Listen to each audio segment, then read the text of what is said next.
So hello and welcome to this 30-minute meditation. And as a continuation of this series on Samadhi, I want to maybe simplify the whole idea of moving into fuller and fuller Samadhi, the peace of Samadhi. And that is that it's the progressive releasing of mental pressure, the progressive letting up of the ways that we cling to things or get really caught or preoccupied. And we do it kind of from the outside in, maybe starting at the more larger kind of ways in which we cling or get preoccupied, caught in things. And we slowly, the process of settling, relaxing, calming, we start letting go, and we start feeling the place where we're still holding, and then there's a softening, letting go of that, and then letting go further and further. And partly what this involves is developing a deep, deep sensitivity to the way in which we think about things when there's some pressure there, some tension there in the way that we think. So it's not just simply that we're thinking, but there's an added pressure, a tightness associated with thinking. And when we have certain preoccupations, certain ideas that we're thinking, there could be pressure around those, tension, grabbing, leaning forward, resisting. And so that begins to go because we feel that tension. And feeling the tension requires no longer being so involved in the content of our thoughts, but rather to feel the experience of thinking and how there's discomfort in that. There's some kind of disturbance there, and that gets let go. And then the hindrances, we get let go of the hindrances as part of that. And then we're able to kind of now bring our attention much more to the present moment, and we're able to kind of place the attention and sustain the attention, this rhythm, massage of just being here. The mind kind of drifts a little bit, come back, drifts a little bit, come back. And it's quite lovely as an alternative to the tensions, preoccupations with thoughts, emotions, intentions, feelings.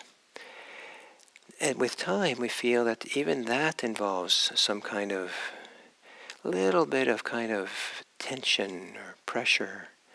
And there's a relaxing of that. And then there's experiences of joy and happiness that can come. And then with time, we see that the joy part of it is kind of coarse or kind of a little bit too much. There's too much involvement. Whereas at first, the joy just seems ecstatic and feels so fortunate. But over time, as we get more familiar with it, we can sense the way in which there's some holding, some pressure, some involvement with the joy. And then that tension releases.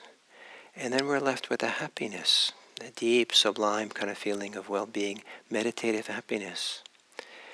But then with time, we start to sense and feel that even that, ever so subtle, hard to believe, that this sweet, healthy feeling of happiness has a certain kind of orientation of the mind towards it that's still a little bit of tension, little bit of pressure, little bit maybe of something holding. And so that releases.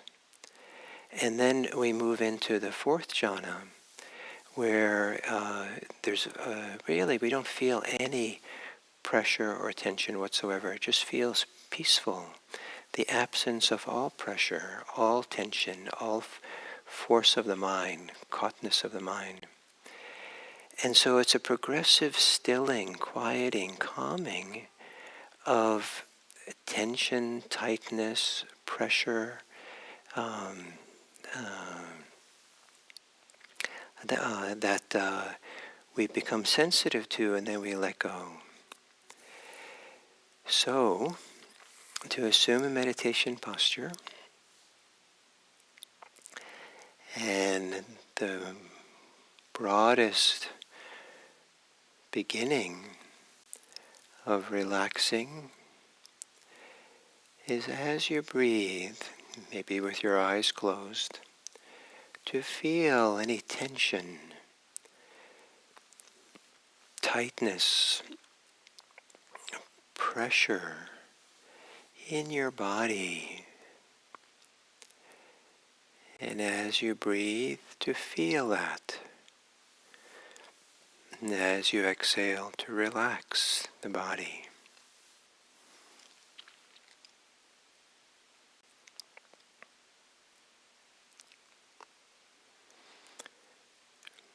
Relaxing into the present moment with your body as a welcoming place. Something in your body welcomes you as the pulling away of tension, as the narrowing in of tension releases.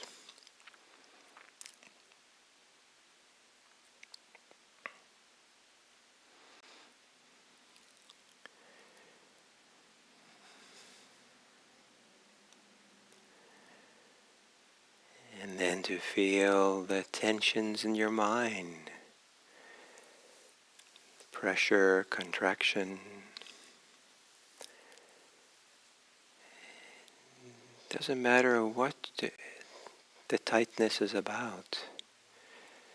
Feel it on the inhale and soften. Relax on the exhale.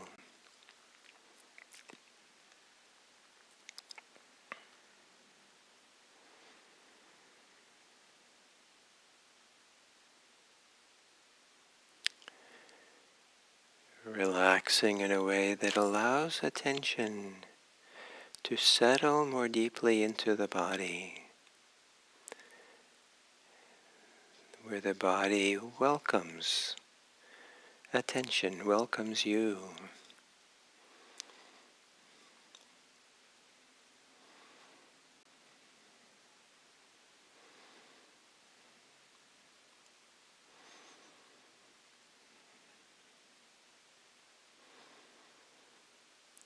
As you inhale, feel any tension or pressure holding in the heart area.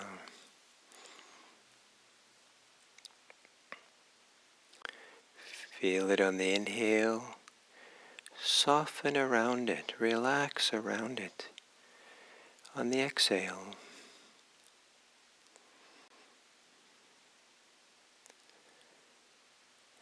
Letting attention, letting you settle more deeply into the torso, maybe deep into the soft belly.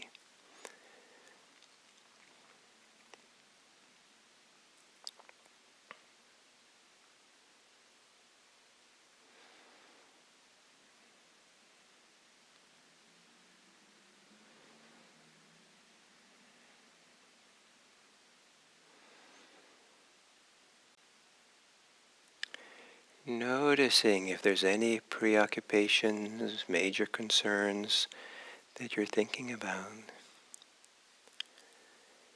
Don't be concerned about the content, but rather the felt sense of tension, tightness, pressure around this concern.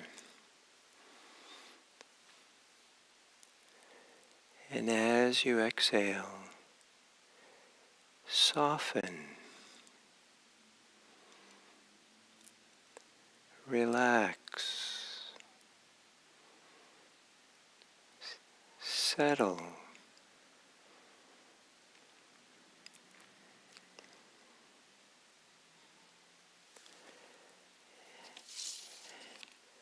And then to settle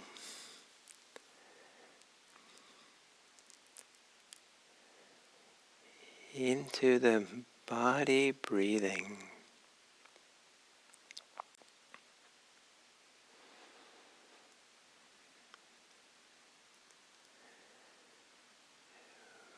with that gentle massage of connecting to the breathing and sustaining attention, touching into the breath and riding on the breath for a few moments.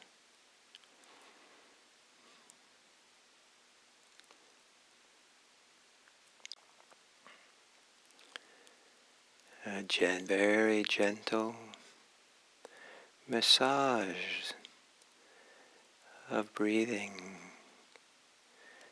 massaging it with a soft, very light, no pressure, attention. Breathing in, breathing out.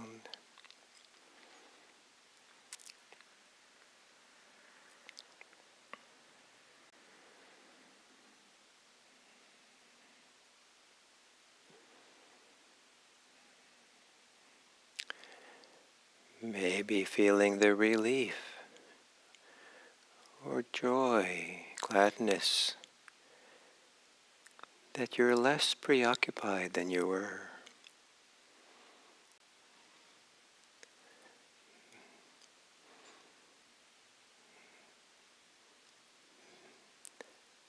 Massaging the breath with awareness, letting breathing massage you, breathing in and breathing out.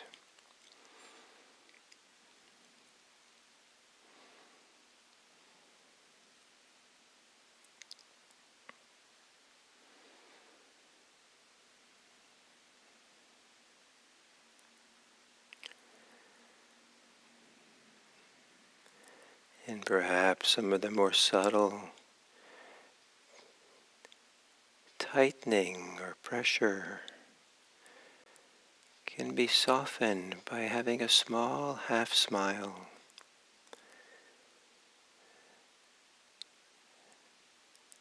Smiling at the goodness, simplicity of breathing in and breathing out, being connected in an embodied way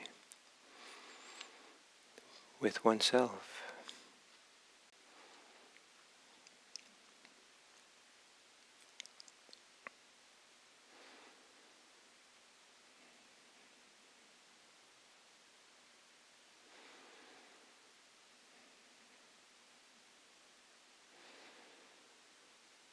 And if there is some delight or joy,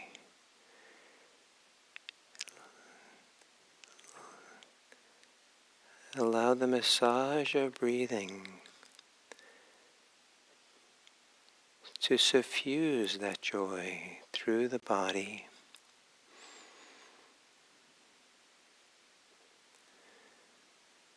As the mind gets quieter and stiller,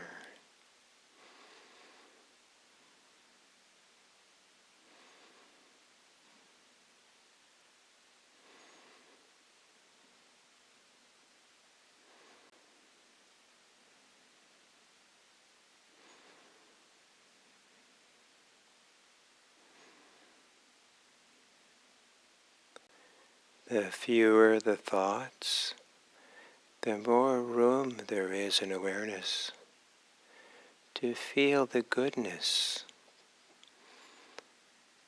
the rightness that's part of sitting quietly, attending to the breathing,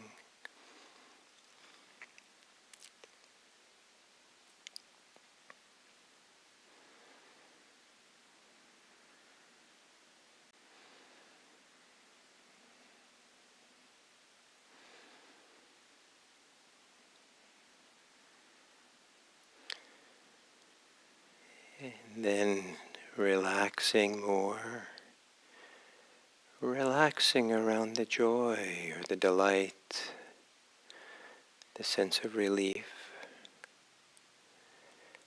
to feel more deeply, deep in your body, whatever sense of well-being might be there, even if it's in the cracks of feeling otherwise. Feel the kind of well-being, a sense of happiness, contentment.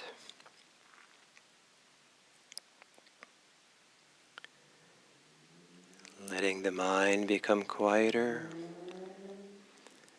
so you can better have room for happiness, contentment.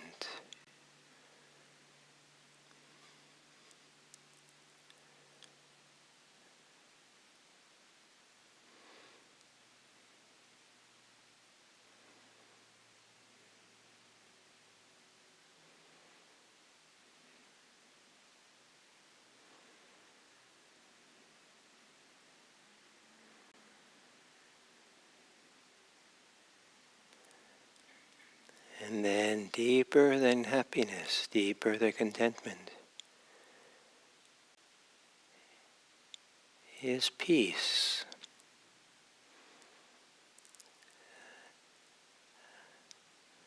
The peace of a clear,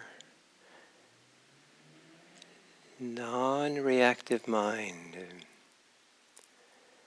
non-reactive awareness.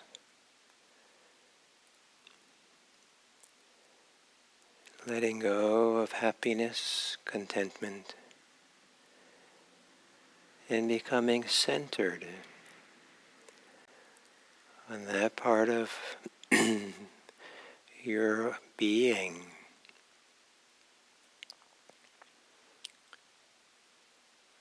which is a clarity of attention. Attention that feels clean, open, spacious.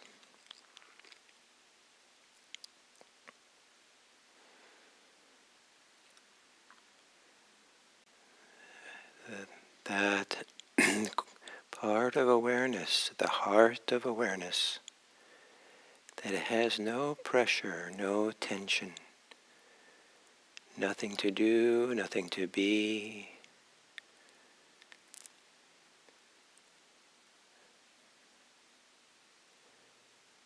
Simply aware.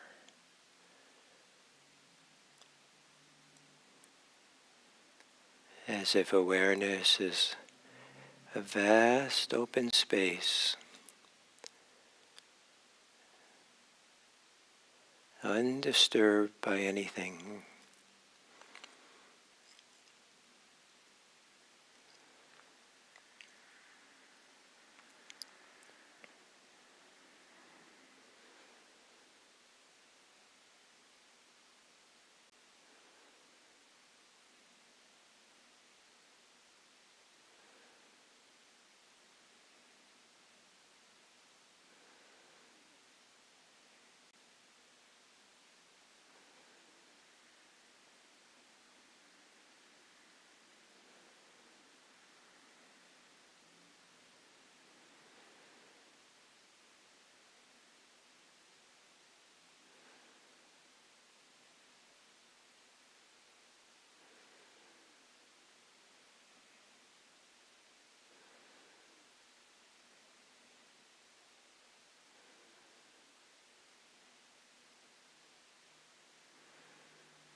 And as we come to the end of this sitting, to see if you have a clear sensitivity to ways in which there's added pressure or tension in the mind, the heart, the body.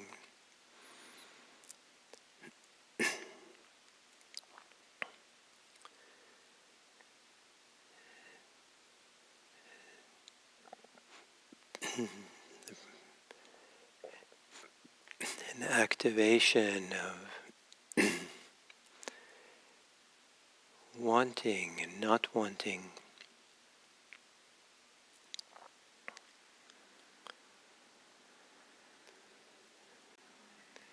Holding on, a stickiness to thoughts and feelings.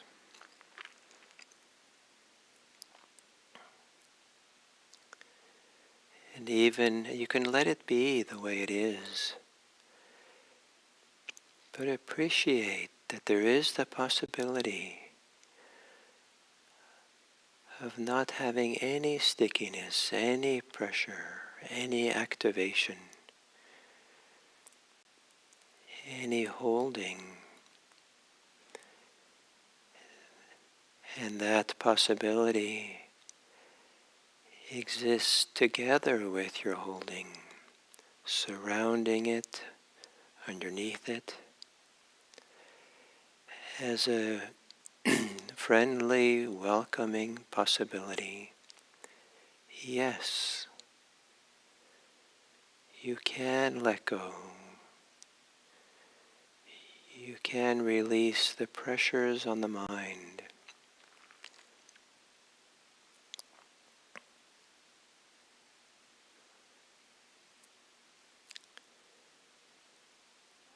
And that allows you to see the world with new eyes, with clear eyes, without the filter of desires and aversions, wanting and not wanting, without the burden of judgments and interpretations. To gaze upon the world calmly,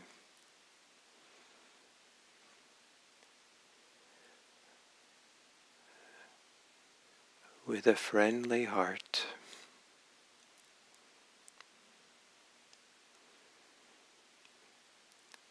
A warm-hearted attitude to all beings.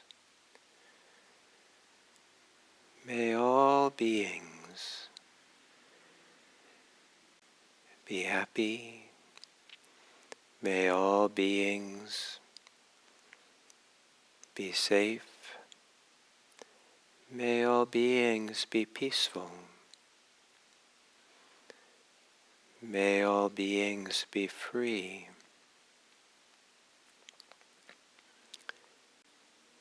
And thereby may all beings know what it's like to live without any tension in their mind, any pressure, any holding, as they come home to themselves. May all beings be happy.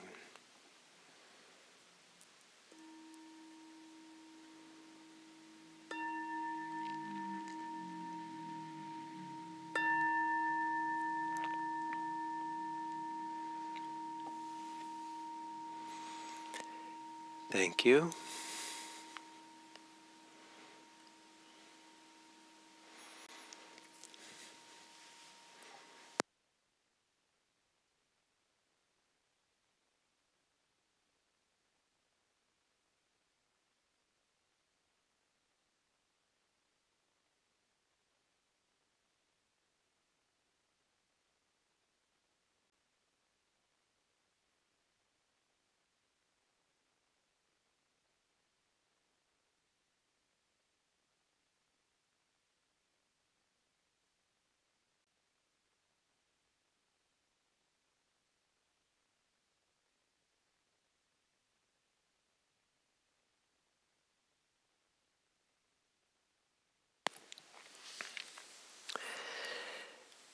So, good morning and welcome to this series on Samadhi.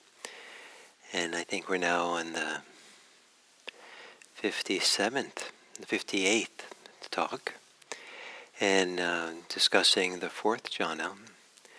And to step back to have a little bit of um,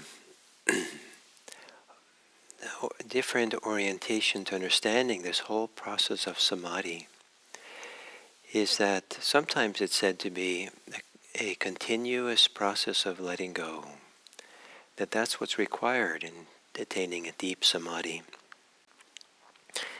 Another way that similar is that Samadhi has a lot to do with relaxing or letting up on all the ways in which attention has been hijacked or harnessed into our attachments, into pressure, into subtle ways that the mind grabs onto or pushes along its thoughts, subtle ways in which we're reacting to our feelings and how we are.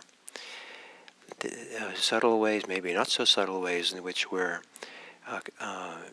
very involved in with kind of pressure or contraction or tightness or leaning into whatever attention is directed towards. And if it's directed towards thinking, there can be a lot of it. And so that process of becoming sensitive to that holding, that pressure, that push, that preoccupation around anything at all, the way attention, zeroes in. And sometimes it's innocent enough. If you've lost your keys, then there's some part of the mind, is kind of intent on finding the keys, looking for the keys. And there might be a subtle kind of tautness, intentionality in the mind. Or there might be fear and anxiety and desperation that now the mind has really gotten tight, really gotten narrow, the holding on.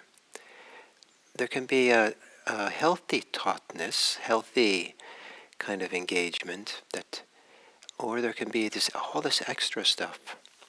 And so this meditation is a place to become very sensitive to the tension, that pressure, the strain that we add.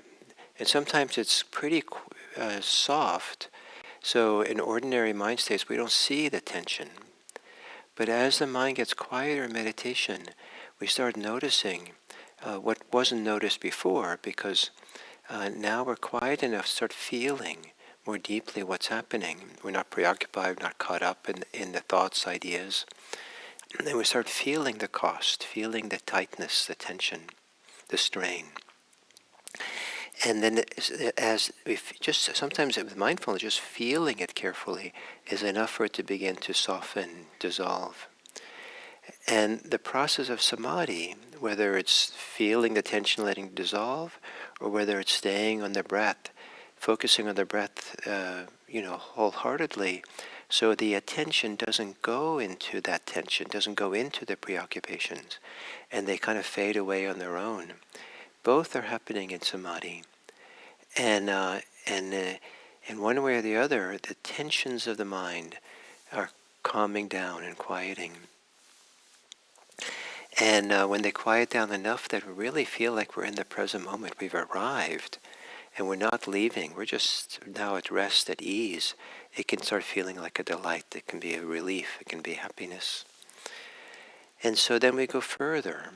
There can be the stages of the 4 stages of the 4 jhanas are a progressive calming of the tensions, activation of the mind.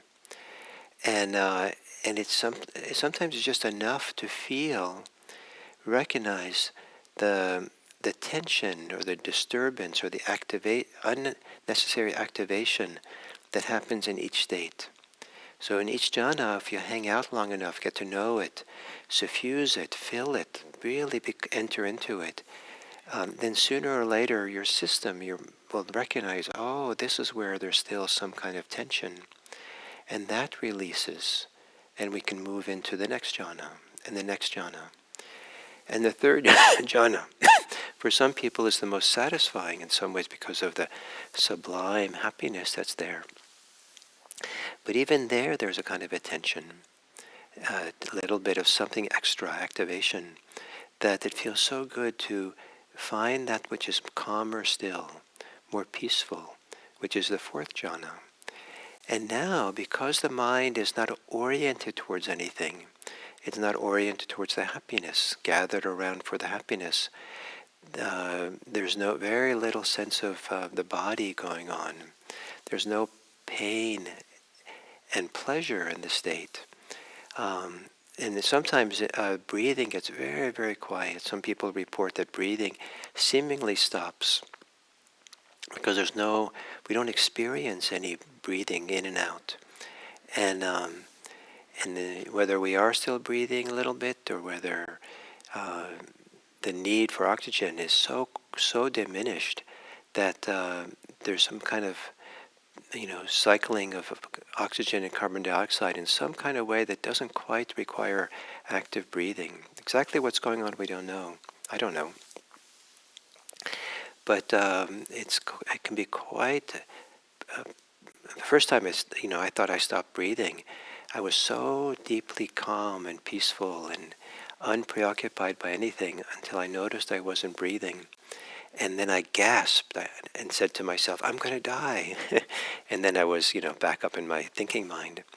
And over time, I learned to trust this and how I wasn't going to die in deep meditation when I could no longer feel any breath. And some of that is that the quiet, peaceful mind that has so little mental activity doesn't need a lot of oxygen. One of the primary consumers of oxygen in the body is the brain, because we're so, busy there. So with the fourth jhana, there is no real any now involvement with anything outside of the state of awareness itself, and so that's kind of described as an equanimous awareness, or a clear mind, clean mind, pure mind. And if anything, there's a kind of feeling of this is what there is, and there's the unification, the one-pointedness. Is just with what's left, which is this equanimous, clear awareness mind that we're here. And this involves the phenomenal absence of tension, activation, that's so deeply satisfying. So I wanted to emphasize this today because the balance in practice is some balance between being focused with attention, staying with like the breathing or the object of attention, and relaxing and softening. And you can get somewhat concentrated by only focusing. But there's not a few people who do that, who don't notice the strain by which they're focusing. And then their samadhi gets a little bit out of kilter. Their samadhi gets a little bit off in some ways, or very much off. A lot of the strain, tension builds this kind of energy that's not a healthy energy to have. And if we're only focusing on relaxing and letting go, it might not really allow the kind of unification, the kind of quieting or centering that allows for the deeper samadhi to emerge. So where we find the balance is somewhere between the two. And some people want to emphasize more the letting go, the relaxing. Some people more the focus. Different times, more one or the other. But ideally they're working together, and they're working harmoniously, almost as if they're the same thing. And that becomes a protection from the problems that can happen with samadhi if we're trying too hard to get into samadhi, if we're straining, pushing, gung-ho. And I've known people who have been a little bit too idealistic, a little bit too striving, around Samadhi, and they've gotten into trouble because the tension builds so much in their body and their mind, and they got headaches, for example, or strange kind of activation of energies happen in their body. So it's very important to see the process of Samadhi to be a sensitivity to tension, sensitivity to holding, to pressure, to contraction, to clinging, in all the many variations it can be there. To be sensitive to it so we know how to let go, we know how to relax. And this is valuable at any stage of mind, of practice. If we're in ordinary states of consciousness, of mind, then maybe some of that holding is fairly coarse. As we get deeper in meditation, it's more and more subtle. Subtle doesn't mean it's unimportant. It becomes what's the next, maybe the next doorway to go further and further. So the progressive stilling, softening, evaporating of tension, clinging, holding, pressure. And then we come to the fourth jhana. And when a person has kind of come to the fourth jhana and is well able, established in it, then it can be relatively smooth and quick to move between the jhanas. The mind becomes malleable, mind becomes workable. And sometimes there's a sense of mastery of just can move in and out of this states because there's no clinging, no tension that interferes with that movement. It's just enough. It's almost like you blow on a, you blow on dust, and the dust kind of floats away. So you just blow on the direction in these concentration states, and you can kind of move between them because there's so little clinging. And the idea is not to necessarily develop mastery of the jhanas, but rather how the deeper the jhana, the less holding there is to in the mind, less clinging, and the more and more prone we become to a deeper and deeper letting go that the mind does on its own. And that is a miracle. That is a delight, when the mind lets go of itself. So thank you. And so we have 2 more days on this fourth jhana. And I appreciate very much this chance to be able to offer you these teachings.